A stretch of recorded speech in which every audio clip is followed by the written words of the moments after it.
The Belize Communications Workers for Justice, now representing more than 170 former BTL employees, is still demanding long overdue severance pay, despite a clear ruling from the Caribbean Court of Justice to BTL. Protesters took to the streets with signs and chants urging BTL to settle what it owes and warning that big corporate plans, including the proposed PNet acquisition, shouldn't come before paying workers. Led by former union presidents Emily Turner and Michael Augustus, the message was quite simple: pay up and pay now. We haven't gotten any indication that they are changing their position.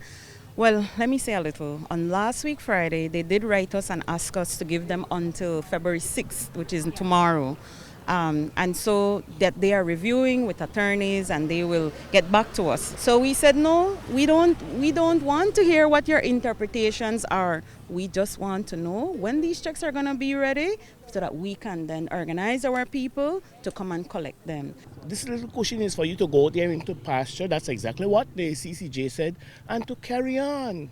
Now you're old, nobody wants to hire you. You're not as employable as you used to be. And so that cushion that they're taking away, that is rightfully, legally for the employees, give it to them. That figure is still increasing as more former employees seek payment.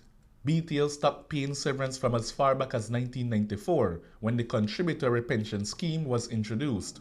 Chairman Markelm Lizarraga has cited $14 million, but the BCWJ says the figure could be much, much higher. We hope that by tomorrow they can know what that number is. And I think it's very important that even right now that we're having the discussion about the acquisition, it's important that we know how much is it that BTL owes. BTL cannot be wanting to spend $80 million and doesn't want to recognize and know the amount of this debt. That is very irresponsible. They have to know, is it 14 million, because that's where the chairman was, but no, because he wasn't settling with these people, that may double, but it could be 50 million. We need to know the number. While the workers who helped build the company continue picketing for what they're owed, two issues sting the most, especially the millions BTL is accused of spending on legal fees to fight their severance claims. So now imagine when the chairman gave his number, he said $14 million to settle the people, and that's the people are eligible, so the people under six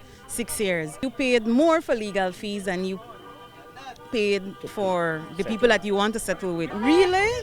But yes, it is very sad. It's an exorbitant amount, $20 million. You know what we could do with that? We could do a lot with that in education. I heard 23. I heard 23. So I heard 3 million more. The second sore point is the silence from the union they once led, which has yet to publicly support their fight. But yet we have not heard anything from the Communication Workers Union, and we don't know if you can get justice without union. You have not called them out. Is it time to call them out to speak up on behalf of you all and on behalf of this consolidation? Okay, so in regards to the Belize Communications Workers Union, let me say this, right? When we were employed at BTL, religiously, loyally, diligently, $10 was taken out of our salaries. We have asked them for their support, and I can say that we are disappointed because all we see is them. They are peeping through the windows, and they are supposed to be doing a poll, like a survey, to see if they will come out and support. I think it will be sad if we end up finishing this and they do not show up. Emily, Paul Perriott, Christine Perriott, Leanne Baldares, myself, Dwight Gentle, we were the executive who took away the same kind of BCW that was there back in the days, where they were sleeping, they were very inactive, they were accepting under the table deals, and so we kicked them out. We took it over and we made BCW what it is today. And so we don't want to go back. We are not crabs. The BCWJ says permission for 6 days of protest was cut back to 3, and police have denied the request to demonstrate tomorrow. Shane Williams, reporting for News 5.